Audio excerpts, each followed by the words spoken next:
வணக்கம். எல்லாரும் எப்படி படிச்சிட்டு இருக்கீங்க? சோர்ந்து போகாமல் படிங்க. உங்களால் புக் எடுத்து படிக்கிறதுக்கெல்லாம் சம்டைம்ஸ் டயர்டாக இருக்கும் அப்படிங்கிறதுக்காக தான் உங்களுக்கு இந்த மாதிரியான வீடியோ லெசன்ஸ் கொடுத்துட்ருக்கோம். டயர்டாக இருக்கிற மாதிரி இருந்ததுன்னா அப்படியே நீங்கள் என்ன செய்யலாம், ஹெட்செட்டை போட்டு அப்படியே உட்காந்து நீங்கள் ஜஸ்ட்டு படம் பார்க்குற மாதிரி பார்த்து படிக்கலாம். அதனால் எந்த சூழ்நிலையும் சோர்ந்து போகாமல் படிச்சுட்டே இருங்க. அந்த உங்களுடைய விடாமுயற்சி பர்சிவரன்ஸ் என்ன செய்யும், உங்களுக்கு தகுந்த பலனை கொடுக்கும். கடமையை செய், பலனை எதிர்பாராதேன்னு சொல்லுவாங்க. பட் எதுக்காக அப்படி சொல்லியிருக்காங்கன்னா, நீங்கள் கடமையை செஞ்சுட்டே இருந்தீங்கன்னா உங்களுக்கான பலன் கிடைச்சே தீரும். சரியா? சரி, நம்ம இன்றைக்கி எக்கனாமியில் ஒரு முக்கியமான டாபிக் பார்க்கலாம். ரொம்ப முக்கியமான டாபிக். ஒரு நாட்டினுடைய பொருளாதாரம், அதுதான் எக்கனாமி. நாட்டினுடைய பொருளாதாரம் இல்லாமல் எந்த நாடுமே என்ன செய்ய முடியாது, நடத்த முடியாது, வழி நடத்தப்பட முடியாது, திவால் ஆயிரும். அப்படி ஒரு நாட்டினுடைய பொருளாதாரத்தை மெயின்டைன் பண்ணணும் அப்படின்னா, அப்படி மெயின்டைன் பண்ணுறதுக்கு ஏதோ ஒரு அமைப்பு இருக்கணும் இல்லையா, ஒரு ஆர்கனைசேஷன் இருக்கணும் இல்லையா. அப்போ அந்த ஆர்கனைசேஷன் நிறைய வேலை இருக்கும் அவங்களுக்கு. பணம்னு நாட்டினுடைய பணம் சார்ந்த விஷயங்களை எல்லாம் நிர்வகிக்க ஒரு அமைப்பு. என்னது சொல்லும் போதே தெரிஞ்சிருச்சு ma'am, reserve bank of India. Reserve bank of இந்தியாவை பற்றி நம்ம என்ன செய்யலாம், இன் அண்ட் அவுட்ஸ் பார்க்கலாமா? ரிசர்வ் பேங்க் ஆஃப் இந்தியா அதை பற்றின ஒரு குறிப்பிட்ட சில பாயிண்ட்ஸ் என்னன்னு பார்த்தோன்னா, it is the apex regulatory body of Indian banking system. இந்தியாவினுடைய வங்கி ஒழுங்குமுறைகளுக்கு ஒரு ரெகுலேட்டரி பாடி. இவங்க தான் கண்ட்ரோல் பண்ணுவாங்க, இவங்க தான் ரெகுலேட் பண்ணுவாங்க. இந்த ரிசர்வ் பேங்க் ஆஃப் இந்தியாங்கிற விஷயம் உருவானதே பார்த்திங்கன்னா ஒரு மிகப்பெரிய ஹிஸ்ட்ரி. அது முன்னெல்லாம் பேங்க்குங்கிற ஒரு விஷயம் எப்படி உருவாச்சுங்கிற ஹிஸ்ட்ரியை நீங்கள் பார்த்தீங்கன்னா தெரியும். என்ன செய்திருப்பாங்க, குழுமமாக உருவாகி என்ன செய்திருப்பாங்க, உங்ககிட்ட இருக்கிற பணம் சிறு சேமிப்பு திட்டம் மாதிரி தான். உங்ககிட்ட இருக்க பணத்தெல்லாம் கொண்டு கொடுத்தீங்கன்னா சேர்த்து வச்சு அதுக்கு நம்ம என்ன செய்யலாம், உங்களுக்கு தேவைப்படும் போது கொடுக்கலாம். இன்றைக்கி செல்ஃப் ஹெல்ப் குரூப்ஸ் மூலமாக நிறைய அந்த மாதிரி பண்ணிகிட்ருக்காங்க இல்லையா. அதுதான் ஆரம்ப காலத்தில் வங்கின்னு பண்ணாங்க. என்னது, சார் உங்கள் பணம் உங்ககிட்ட எக்ஸஸாக இருக்கு இல்லையா, அந்த பணத்தை எங்கிட்ட கொடுத்து வைங்க, நாங்கள் என்ன செய்கிறோம், கொஞ்ச நாள் கழித்து உங்களுக்கு அதுக்கு வட்டி போட்டு தரோம். ஒரு மாத வட்டி இல்லைன்னா ஒரு காலாண்டு வட்டி அப்படின்னு சொல்லி நாங்கள் என்ன செய்கிறோம், போட்டு தரோம் அப்படின்னு சொல்லிட்டு ஒருத்தர்கிட்டயா போய் கேட்பாங்க பேங்க்ஸு. அப்போ மக்களை என்ன செய்வாங்க, ஓகேப்பா நீங்கள் கொடுக்குறது நல்லா தான் இருக்குது அப்படின்னு சொல்லிட்டு அப்போது அவங்கக்கிட்ட நிறைய பேர் சேருவாங்க இல்லையா. அப்படி சேரும்போது ஒரு 100 பேர் அந்த ஏரியாவில் சேர்றாங்க அப்படின்னா, அந்த 100 பேர் சேர்ந்ததுக்கப்புறம் என்ன செய்வாங்க, அதில் யாரோ ஒருத்தருக்கு திடீர்னு ஒரு அவசர தேவை வருது. அப்போ என்ன செய்யலாம், என்கிட்ட ஒரு பூல் ஆஃப் மணி இருக்குது இல்லையா, ஒரு செட் ஆஃப் மணி இருக்குது இல்லையா, அதிலிருந்து ஒரு பங்கு எடுத்து நான் அவருக்கு தேவையான அளவுக்கு கொடுத்துட்டு அவர்கிட்ட கொஞ்சம் அதிகமாக வட்டி வாங்குவேன். கொடுக்குற வட்டியை விட வாங்குகிற வட்டி அதிகமாக தான் இருக்கும். இப்படியே ஆரம்பித்தது தான் பேங்க்கு. ஒரு பர்டிகுலர் டைம் பீரியடில் இதுக்கு ரெகுலேஷன் வேணும், இல்லைன்னா என்ன செய்வாங்க, கண்ணா பின்னான்னு எல்லாரும் ஆளாளுக்கு பேங்க் ஆரம்பிச்சிருவாங்க அப்படின்னு சொல்லிட்டு அந்த ரெகுலேட் பண்ண ஆரம்பித்தாங்க. இந்த ரெகுலேஷனுக்கு ரெக்கமெண்ட் பண்ணது யார், இந்த ரிசர்வ் பேங்க் ஆஃப் இந்தியாங்கிறதுக்கு ஒரு விதை யார் சஜஸ்ட் பண்ணாங்க அப்படின்னா, அந்த கமிட்டி நேம் ரொம்ப முக்கியம், நோட் பண்ணிக்கோங்க, Young Hilton's committee. This RBI constituted based on Young Hilton's committee's recommendation. இதோட வேலைகள்லாம் என்னென்னு பார்க்க போகிறதுக்கு முன்னாடி ரொம்ப பேசிக்காக அதை பார்த்தோன்னா, இதுதான் எல்லா ஷெட்யூல்டு பேங்க்ஸ்க்கும் கேஷ் ரிசர்வை கையில் வச்சுருக்குது. அதனால இதுக்கு பேர் ரிசர்வ் பேங்க். அதாவது மற்ற பேங்க்ஸோட கேஷ் ரிசர்வை இது கையில் வச்சுருக்கிறதுனால இதுக்கு பேர் என்னது, ரிசர்வ் பேங்க். இது யூனியன் கவர்மெண்ட்டோட எல்லா விதமான பேங்க் ரெகுலேஷன்ஸையும் பார்த்துக்கிறதுனால இதுக்கு பேர் யூனியன் பேங்க் இல்லைன்னா central bank. Reserve bank of India பேர் காரணம் அப்படிங்கிற மாதிரி நம்ம பார்த்தாச்சு. இந்த ரிசர்வ் பேங்க் ஆஃப் இந்தியா எந்த வருஷம் எஸ்டாப்ளிஷ் பண்ணாங்க, 1935 அண்டர் RBI ஆக்ட் ஆஃப் 1934. 1934 ஒரு RBI ஆக்ட் ஒன்று போடுறாங்க. அப்போ இதெல்லாம் என்னது, சுதந்திரத்திற்கு முன்னாடியே நமக்கு RBIங்கிற ஒரு விஷயத்தை கொண்டு வந்திருக்காங்க. முன்னாடி வந்து அதாவது 1934க்கு முன்னாடி இந்த கவர்மெண்ட்டும் ப்ரைவேட்டும் என்ன செய்திருப்பாங்க, ஷேர் பண்ணியிருப்பாங்க இந்த பேங்க்ஸோட வருமானங்களை எல்லாம். Owned by private but government had some shares. ஆனால் அது 1949 தான் என்ன பண்ணாங்க, நேஷ்னலைஸ் பண்ணாங்க. ஸோ 1949 வரைக்கும், அதாவது 1935லேருந்து 1949 வரைக்கும் ப்ரைவேட்டாக இருக்கும் பேங்க்ஸு.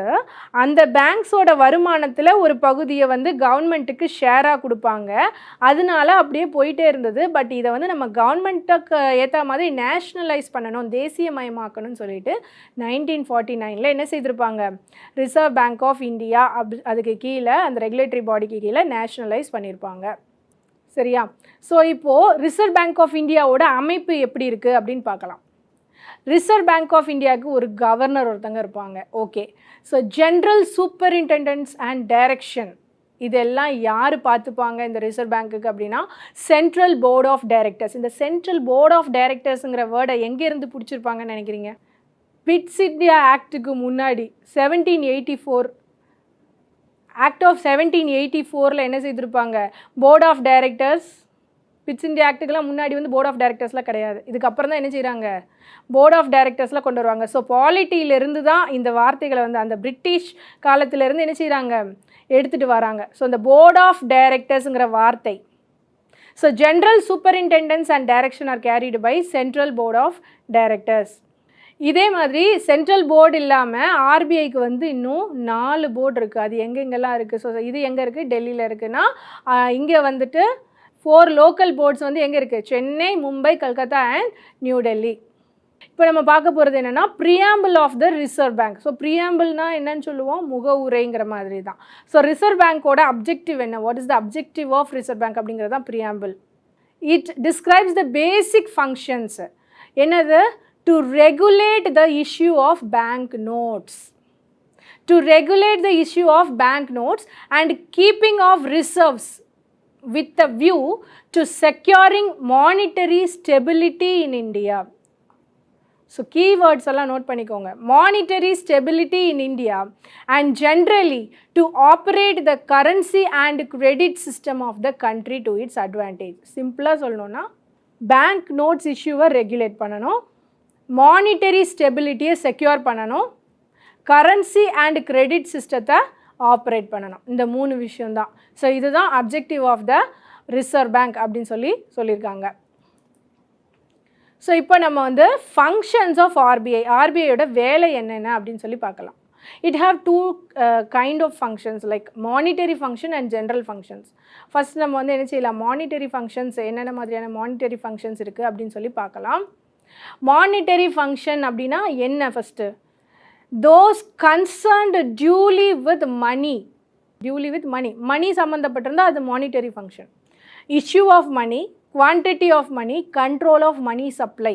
ஸோ இப்போ இந்த மானிட்டரி ஃபங்க்ஷன்ஸில் என்னென்னலாம் பண்ணுறாங்க RBI? RBI is the bank of issue, banker and debt manager to government, bankers bank, custodian and manager of foreign exchange, controller of credit. இந்த மாதிரி நிறைய ரோல்ஸ் வந்து யாருக்கு இருக்குது, ஆர்பிஐக்கு இருக்குது, நிறைய ஃபங்க்ஷன்ஸ் வந்து இருக்குது. ஸோ இப்போ இதில் ஒன்று என்னன்னு பார்த்துடலாமா? பேங்க் ஆஃப் இஷ்யூனா என்ன, ஒன்றும் இல்லை, இஷ்யூ பண்ணுற பேங்க், அவ்வளோதான். பேங்க் ஆஃப் இஷ்யூனா என்னது, இஷ்யூ பண்ணுற bank. RBI is the bank of issue of new money. What is that? Issue of new money is the exclusive right of RBI. யாரும் பண்ண முடியாது, யார் மட்டும் தான் பண்ண முடியும், ஆர்பிஐ மட்டும் தான் பண்ண முடியும். ஆல் நோட்ஸ், எல்லா ருப்பி நோட்ஸ் இருக்கு இல்லையா, நமக்கு வரக்கூடிய எல்லா நோட்ஸுமே, அதாவது பணப்புழக்கத்திற்கு வரக்கூடிய அனைத்து விதமான நோட்ஸ், சரியா, accept 1 rupee note and coin, except 1 rupee note and coin are issued by RBI. அப்போ அந்த 1 rupee காயினையும் நோட்டையும் யார் இஷ்யூ பண்ணுறா? Ministry of finance. Ministry of finance. இது ரொம்ப முக்கியமான கேள்வி. எப்போவுமே ஒரு பேப்பரில் வந்து எவ்வளோ இருந்தாலும் ஒரு வெற்று பேப்பர்னு சொன்னால் அதில் ஒரு டாட் இருந்ததுன்னா அது மட்டும்தான் நம்ம கண்ணுக்கு தெரியும். அதே மாதிரி கொஷின் எடுக்கிறவங்களுக்கு வந்து என்னது மட்டும்தான் தெரியும், ஏதோ ஒரு விஷயத்தில் ஏதோ ஒரு தனியாக ஆட் ஒன் அவுட்டாக இருந்ததுன்னா அதுதான் கேள்வி. ஸோ 1 ரூபி நோட் அண்ட் காயினை இஷ்யூ பண்ணுறது யார்? ஆர்பிஐயா? நோ. யார் இஷ்யூ பண்ணுறாங்க? Finance ministry of finance. But இதை சர்க்குலேட் பண்ணுறது யார்? ஆர்பிஐ தான். Anyhow circulation is done by RBI. Also இந்த பேங்க்குக்கு ஆர்பிஐக்கு இன்னொரு வேலை இருக்குது இந்த இஷ்யூ ஆஃப் மணியில். என்னதுன்னா, it exchanges or destroys old damaged currencies. ஞாபகம் இருக்கும்னு நினைக்கிறேன் இந்த டிமானிட்டைசேஷன். ஓல்டு கரன்சிஸ் ரொம்ப பழமையான கரன்சிஸ் ஆகிடுச்சுங்கிறதுனால அதுவுமே ஆர்பிஐயோட வேலை தான். அண்ட் நார்மலாக இன்றைக்கி பணப்புழக்கத்தில் இருக்கக்கூடியதாக இருந்தாலும் சரி, ஓல்டு ஆகிடுச்சு, ரொம்ப பழசாகிடுச்சு, நஞ்சு போச்சு, அது வந்து என்ன ஆகிடுச்சு, கிழிஞ்சு போச்சு, அந்த மாதிரிலாம் இஷ்யூ வந்தால் கூட அந்த மாதிரி டேமேஜ்டு கரன்சிஸையும் எக்ஸ்சேஞ்ச் பண்ணுறதும் டெஸ்ட்ராய் பண்ணுறதும் யாரோட வேலை? ஆர்பிஐயோட வேலை. ஸோ அதுக்கு பேர் தான் பேங்க் ஆஃப் இஷ்யூ அப்படின்னு சொல்லுவோம். இந்த மாதிரி ஆர்பிஐ வந்து இஷ்யூ பண்ணுறதுக்கு, பணத்தை இஷ்யூ பண்ணுறதுக்கு அவங்க என்ன செய்திருப்பாங்க, எப்படி அவங்க வந்து அதை எப்படி ஃபாலோ பண்ணுறாங்க அப்படின்னா, எப்போவுமே ஒரு 115 கோடி என்ன செய்திருப்பாங்க, கோல்டாக வச்சுருப்பாங்க, தங்கமாக வச்சுருப்பாங்க. அடுத்தது 85 கோடியை வந்து ஃபாரின் செக்யூரிட்டிஸாக பேக்கப்பில் வச்சுருப்பாங்க. இதெல்லாம் வச்சுட்டு அதுக்கு போக தான் என்ன செய்வாங்க, நமக்கு வந்து இஷ்யூ பண்ணுவாங்க. ஸோ இந்த மாதிரி ஒரு அபவுட் 200 crores இல்லையா, அந்த 200 crores as gold and foreign securities. இதுக்கு பேர், இந்த மாதிரி பேக்கப் வச்சுருக்கிறதுக்கு பேர் நம்ம என்ன சொல்லுவோம், மினிமம் ரிசர்வ் சிஸ்டம், குறைந்தபட்ச இருப்பு அமைப்பு, மினிமம் ரிசர்வ் சிஸ்டம் அப்படின்னு சொல்லுவோம். இதை தான் நம்ம 1957 என்ன செய்துட்ருக்காங்க, ஃபாலோ பண்ணிகிட்ருக்காங்க. ஸோ அப்போது இதெல்லாம் பேஸ் பண்ணியும், அப்புறம் கரண்டில் எக்கனாமிக் கண்டிஷன் எப்படி இருக்குது, நம்ம நாட்டுக்கு எவ்வளோ தேவைப்படுது, ஏன்னா ஜிடிபி எல்லாம் பேஸ் பண்ணணும் இல்லையா. ஸோ எவ்வளோ உற்பத்தி இருக்குது, எவ்வளோ தேவைப்படுது, எவ்வளோ நலத்திட்டங்கள் இருக்குங்கிறதெல்லாம் பேஸ் பண்ணி இன்ஃப்ளேஷன் எல்லாத்தையும் கணக்கு பண்ணி என்ன செய்வாங்க, ஆர்பிஐ வந்து எவ்வளோ பணம் வந்து நியூ மணி எவ்வளோ வந்து என்ன செய்யணும், ரிலீஸ் பண்ணணும் அப்படின்னு சொல்லி யோசிப்பாங்க. சரி, ஒரு விஷயம் நல்லா புரிஞ்சுக்கணும், லாஸ்ட்டாக தான் வந்து என்ன செய்வாங்க, இந்த காயின் மின்ட்டிங் இல்லைனா ருப்பி மின்ட்டிங்கை வந்துட்டு என்ன செய்வாங்க, கடைசியாக தான் பண்ணுவாங்க, பிரிண்டிங், ருப்பி பிரிண்டிங் வந்து. ஸோ எந்த விதமான ஸ்கீம்ஸ், எந்த விதமான வேலைக்கு ஆகலைன்னா தான் கடைசியாக வேறு என்ன செய்கிறது, பணம் அச்சடிக்கணும் அப்படின்னு சொல்லிட்டு அச்சடிப்பாங்க. ஓகேவா. பட் அந்த அச்சடிக்கிற வேலை, அதை எவ்வளோ அடிக்கணுங்கிறது முடிவு பண்ணுறது யார்? ஆர்பிஐ. ஸோ பேங்க் ஆஃப் இஷ்யூன்னு அதனால தான் சொல்கிறோம். அடுத்து இந்த ஆர்பிஐயோட இன்னொரு முக்கியமான பொறுப்பு என்னன்னு பார்த்தீங்கன்னா, this is the banker and டெப்ட் மேனேஜர் டு தி கவர்மெண்ட். பேங்கர்னா ஓகே, அது என்ன டெப்ட் மேனேஜர் அப்படின்னா, RBI acts as a banker to the government both centre and state. சிக்கிம்க்கு மட்டும் கிடையாது, ஏன்னா சிக்கிம்க்கு மட்டும் என்ன செய்திருப்பாங்க, சிக்கிம் என்ன ஸ்டேட்டு, நமக்கு சிக்கிம் வந்து ஒரு அசோசியேட் ஸ்டேட். ஓகேவா. ஸோ சிக்கிம்க்கு மட்டும் கிடையாது, அதை தவிர்த்து மற்ற எல்லா ஸ்டேட்ஸுக்கும் சென்டருக்கும் யார் தான் வந்து பேங்கர்? ஆர்பிஐ தான். ஸோ நார்மலாக நமக்கு ஏதாவது ஒரு பணம் தேவைன்னா எங்கே போய் நிற்போம், பேங்க்குக்கிட்ட போய் நிற்போம். ஸோ கவர்மெண்ட், சென்ட்ரல் கவர்மெண்ட் ஆகட்டும், ஸ்டேட் கவர்மெண்ட் ஆகட்டும், அவங்களுடைய பண பரிவர்த்தனைகளுக்கும் தேவைகளுக்கும் யாருக்கிட்ட போய் நிற்பாங்க, ஆர்பிஐ கிட்ட. It keeps deposits of government and lends to governments. Government கொடுக்குறப்போ பணத்தை வாங்கி வச்சுப்பாங்க, கேட்குறப்போ கடனாக கொடுப்பாங்க. ஸோ இதுதான் keeps deposits and lends to governments. ஓகேவா. ஸோ பேங்கர் அண்ட் டெப்ட் மேனேஜர். அதே மாதிரி ஆர்பிஐ என்ன செய்கிறாங்கன்னா, லெண்டிங் அண்ட் பாரோயிங் அப்படிங்கிறத, அதாவது இப்போ நம்ம கவர்மெண்ட், சென்ட்ரல் கவர்மெண்ட் வந்து யாருக்காவது கொடுக்கணுன்னாலும், கடன் கொடுக்கணும்னாலும், இல்லை கடன் யார்கிட்டேருந்தாவது வாங்கணுன்னாலும், அதே மாதிரி இஷ்யூயிங் கவர்மெண்ட் செக்யூரிட்டிஸ்ன்னு சொல்லுவோம் இல்லையா, கவர்மெண்ட் செக்யூரிட்டிஸ் ஏதாவது கொடுக்கணும், கவர்மெண்ட் சார்பாக கொடுக்கணுன்னாலும் இந்த வேலையெல்லாம் செய்கிறது யார்? ஆர்பிஐ. ஆர்பிஐ வந்து நம்ம சொன்னோம் சிக்கிம்க்கு மட்டும் கிடையாது அப்படின்னு சொல்லிட்டு, சிக்கிம்க்கு மட்டும் நம்ம வந்து பேங்கராக செயல்பட மாட்டாங்கன்னு சொன்னோம் இல்லையா. பட் அதில் ரொம்ப ஒரு சின்ன பாயிண்ட் என்னென்னா, ஆர்பிஐ வந்து சிக்கிம்க்கு பேங்கராக மட்டும்தான் செயல்படாது. பட் அவங்களோட பப்ளிக் டெப்ட், அதாவது கடன், பொது கடன் வந்தால் அதை மேனேஜ் பண்ணுறது யார் தான்? நம்ம ஆர்பிஐ தான். அதாவது நாங்கள் பணத்தை டெபாசிட்லாம் பண்ண மாட்டோம், ஆனால் எங்களுக்கு கடன் வந்தால் என்ன செய்திடணும், நீங்கள் தான் சப்போர்ட் பண்ணணும், ஏன்னா நாங்கள் உங்கள் associate state. So this is how Sikkim works. Okay, அடுத்தது இன்னொரு ஃபங்க்ஷன் ஆஃப் ஆர்பிஐ என்னன்னு பார்த்தோன்னா, RBI is called as bankers bank.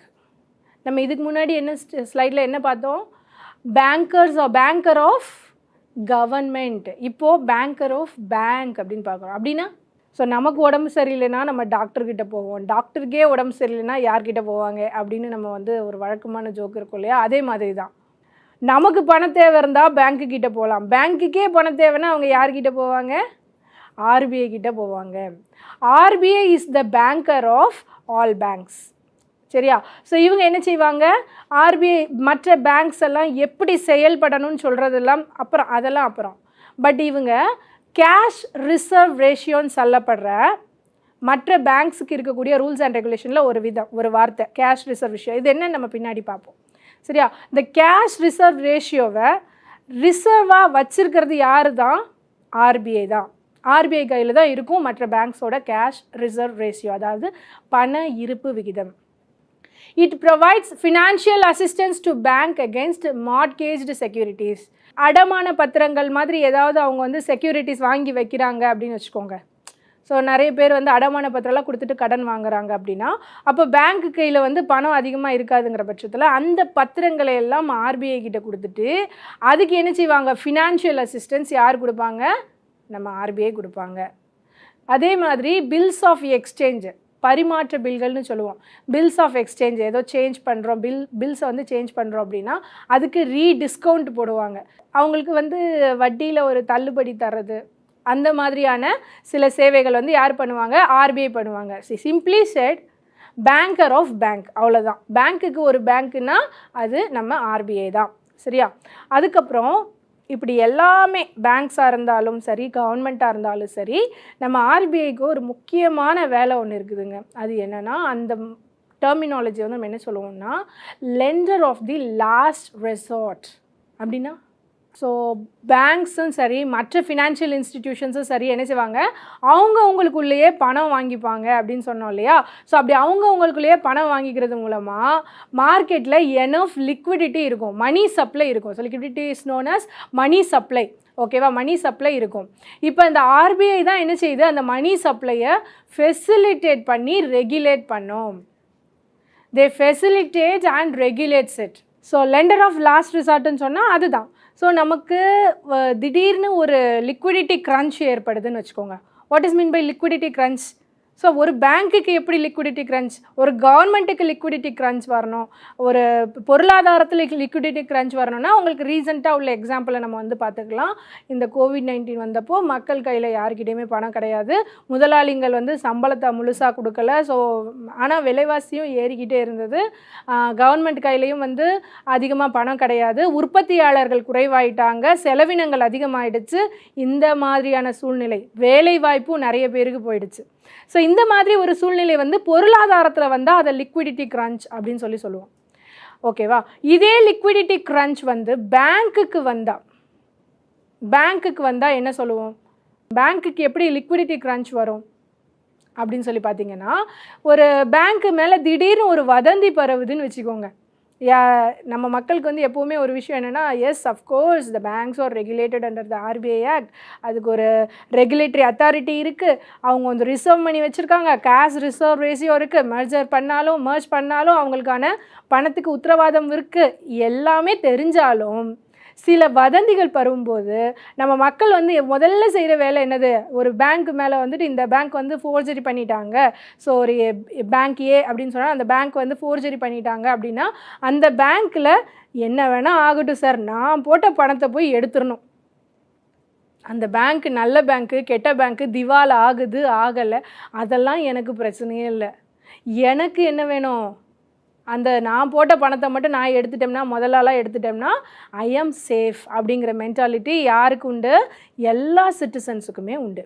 அப்போது அந்த மாதிரியான ஏதோ ஒரு சூழ்நிலையில் மொத்தமாக மாசாக போய் எல்லா மக்களுமே என்ன செய்கிறாங்க, அந்த பேங்க்கில் போயிட்டு எப்பா சாமி நான் கட்டின பணத்தை திருப்பி கொடுத்துருங்க அப்படின்னு சொல்லி கேட்குறாங்க. இது ஆக்சுவலாக எப்பவும் நடந்ததுன்னா அந்த கோவிட்-19லையும் நடந்தது. இல்லை அதுக்கு முன்னாடி ஒரு இடத்துல நடந்தது. அது எப்போன்னா டிமானிட்டைசேஷன் நடந்தப்போ நடந்தது. ஞாபகம் இருக்கும்னு நினைக்கிறேன். நீங்கள் நினச்ச மாதிரியெல்லாம் பணம் எடுக்க முடியாது அப்போ. டிமானிட்டைசேஷன் நடந்தப்போ ஒரு நாளைக்கு இவ்வளோ தான், ஒருத்தருக்கு இவ்வளோ தான் கொடுப்போம், 50,000 தான் கொடுப்போம், அதுக்கு மேலே நீங்கள் கேட்டாலும் கிடைக்காது, 10,000 தான் கொடுப்போம் அப்படிங்கிற லெவலுக்கெல்லாம் வந்து நின்னாங்க. 2 நாள் 3 நாள் காத்திருக்க வேண்டிய சூழ்நிலையெல்லாம் ஏற்பட்டது. எதனால? பணம் இல்லை. Liquidity crunch. There is no liquid money. ஏன் அவங்க டிமானிட்டைசேஷன் டைமில் நடந்தது என்ன? அவங்க லிக்விட் மணியாக வச்சுருந்தது எல்லாமே ஒரு particular type of 500 rupees note and 1000 rupees note வச்சுருந்தாங்க. இந்த டிமானிட்டைசேஷன் மூலமாக அந்த ரூபாய்களுக்கு மதிப்பு இழந்து போனது. மதிப்பு போயிடுச்சுன்னா அப்போது மக்கள் வந்து கேட்கும்போது அந்த வேல்யூ இல்லாத மணியை கொடுக்க முடியாது இல்லையா? அப்போ அவங்க கையில் கரண்ட் மணி இருக்கா? இல்லை. So there is a liquidity crunch. அப்போ யாருக்கிட்ட போய் நிற்பாங்க? RBI கிட்ட. So the only avenue is RBI provides enough money to the banks. தேவையான அளவுக்கு பணம் கொடுக்கறது யார்? RBI தான். அது ஒரு பேங்க் வந்து நின்னா RBI கொடுக்கலாங்க. இந்த மாதிரி வந்து லிக்விடிட்டி கிரன்ச் ஆகிடுச்சு, எங்கள் மேலே ஒரு வதந்தி பரவிடுச்சு, அதனால என்ன செய்யணும், எங்களை காப்பாற்றுங்கன்னு சொல்லிட்டு போய் நின்னாங்கன்னா, ஒரு பேங்க் போய் நின்னாங்கன்னா அப்போது RBI வந்து சப்போர்ட் பண்ண முடியும். எல்லா பேங்க்கும் போய் நின்னாங்க அந்த டிமானிட்டைசேஷன் டைமில். அதனால தான் என்ன செய்ய முடியல, சரியாக வந்து சப்போர்ட் பண்ண முடியலை. மற்றபடி RBI provides enough money to the banks when they falls under any liquidity crunch. So இதனால தான் இதுக்கு பேர் என்னது, லெண்டர் ஆஃப் லாஸ்ட் ரெசார்ட். கடைசி சூழ்நிலையில் எனக்கு வேறு வழியே இல்லைன்னா யார்கிட்ட வந்து நிற்பேன்? RBI கிட்ட வந்து நிற்பேன். ஸோ வேறு என்ன ஃபங்க்ஷன் இருக்குது இவங்களுக்கு? மானிட்டரி ஃபங்க்ஷன்னா custodian and manager of foreign exchange. Foreign currencies இருக்கும் இல்லையா, நம்ம வேறு கண்ட்ரிக்கிட்ட நம்ம ஜாமான் வாங்குகிறோம், பொருட்கள் வாங்குகிறோம், எக்ஸ்போர்ட் பண்ணுறோம், இம்போர்ட் பண்ணுறோங்கிறது தனி மனிதர்களாக இல்லாமல் கவர்மெண்ட் சைட்லேருந்து பணம் வந்து பரிவர்த்தனை நடக்குது இல்லையா? அந்த பண பரிவர்த்தனைகள் மூலமாக நம்ம கைக்கு வரக்கூடிய ஃபாரின் கரன்சிஸ், ஃபாரின் எக்ஸ்சேஞ்ச் மணி, அதெல்லாம் யார் கையில் தான் இருக்கும்? அதே மாதிரி இப்போது இந்த சில எக்ஸ்சேஞ்சஸ் எல்லாம் இருக்குது, ஃபாரின் எக்ஸ்சேஞ்சஸ், அவங்களும் என்ன செய்வாங்க? யார்கிட்ட போய் தான் கொடுப்பாங்க? RBI கிட்ட. So foreign currencies that flows into the country, அது எல்லாத்தையுமே யார் கையில் தான் வச்சுருப்பாங்க? RBI தான் வச்சுருப்பாங்க. It keeps the foreign exchange rate and make it stable to certain extent. ஒரு பர்டிகுலர் இது வரைக்கும் நம்ம இந்தியன் ருப்பி வேல்யூ குறையாத அளவுக்கு பார்த்துக்க வேண்டியது அந்த ஃபாரின் எக்ஸ்சேஞ்சோட வேல்யூவாக இருக்கும், ஒரு முக்கியமான ரோலாக இருக்கும். ஓகேவா? ஸோ இவ்வளோ நேரம் நம்ம பார்த்ததெல்லாம் பார்த்திங்கன்னா monetary functions of RBI. So monetary ஃபங்க்ஷன்ஸுக்கு அப்புறம் நம்ம இப்போ பார்க்க போகிறது என்னது? நான் மானிட்டரி ஃபங்க்ஷன்ஸ். நான் மானிட்டரி ஃபங்க்ஷன்னா பண பரிவர்த்தனைகள் சாராத பிற வேலைகள், RBIக்கு என்னென்ன பொறுப்புகள்லாம் இருக்குது அப்படின்னு சொல்லி பார்க்கலாம். ஸோ பண பரிவர்த்தனை இல்லாமல் வேறு என்ன வேலை இருக்கும் RBIக்கு? So they have different kind of regulations. General regulation of banking system to ensure a vibrant banking system. Banking வந்து சுறுசுறுப்பாக செயல்படணும் அப்படின்னா அதுக்கு என்ன செய்யணும்? சில அட்மினிஸ்ட்ரேஷன் வேலையெல்லாம் பார்க்க வேண்டியிருக்கு.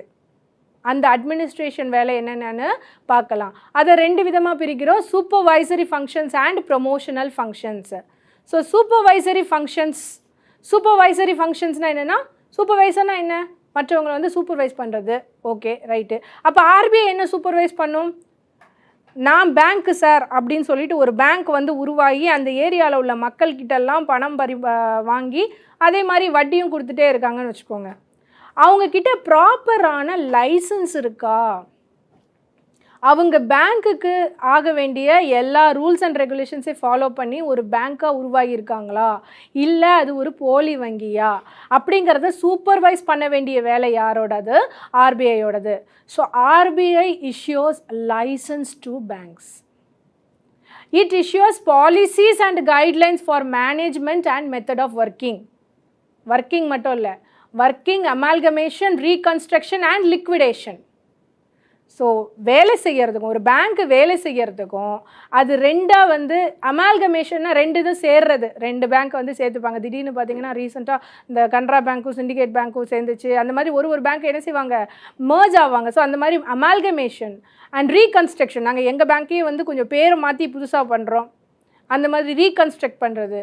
அப்புறம் லிக்விடேஷன், இல்லை சார் என்னால் இதுக்கு மேலே முடியாது, இந்த மக்கள்கிட்ட இவங்க வந்து குறிப்பிட்ட சில பேங்க்குகளுக்கு மட்டும்தான் போகிறாங்க, நானும் 100 கோடி ரூபாவை கேஷ் ரிசர்வ் ரேஷியோ வச்சுட்டு என்னமில்லாமல் உருண்டு புரண்டு பார்த்துட்டேன், என்ன செய்ய முடியல, எங்களால் இந்த பேங்கிங் சிஸ்டம் வந்து கரெக்டாக சக்ஸஸ்ஃபுல்லாக ப்ராஃபிட்டபுளாக கொண்டு போக முடியல. So I want to liquidate it. So I can either liquidate it, அப்படின்னு லிக்விடேட் பண்ணணுன்னா என்ன செய்யணும், மக்களுக்கெல்லாம் பணத்தை கொடுத்துட்டு இருக்கிற வரைக்கும் கொடுத்துட்டு வெளியே வந்துடணும், இல்லைன்னா மெர்ஜ் பண்ணலாம், இன்னொரு பெரிய பேங்க் கூட போய் மெர்ஜ் ஆகிக்கலாம். ஓகேவா? ஸோ இந்த மாதிரி என்ன செய்யணுன்னாலும் அதுக்கு rules and regulation, policies and கைட்லைன்ஸை உருவாக்கி கொடுக்கறது யாரோட வேலை, ஆர்பிஐயோட வேலை. It calls for returns and information from the banks. எப்பப்பெல்லாம் தேவைப்படுதோ அப்போ என்ன செய்யும், ஏதாவது ஒரு இன்ஃபர்மேஷன் கேட்டால் அப்போ யார் பதில் சொல்லி ஆகணும், மற்ற பேங்க்ஸ் வந்து பதில் சொல்லி ஆகணும். It carries out periodical inspection of players in the money market. So money market அப்படிங்கிறது ஒரு பெரிய விஷயம். ஸோ மணி மார்க்கெட்டுங்கிறது ஒன்லி பேங்க் மட்டும் கிடையாது, மக்களும் அதில் சார்ந்திருக்காங்க. மக்கள் எவ்வளோக்கு எவ்வளோ நம்ம நாட்டில் அதிகமாக மக்கள் தொகை இருக்குதோ அதுக்கேற்ற மாதிரி இந்த மணி மார்க்கெட்டுங்கிற விஷயமும் ரொம்ப பெருசு.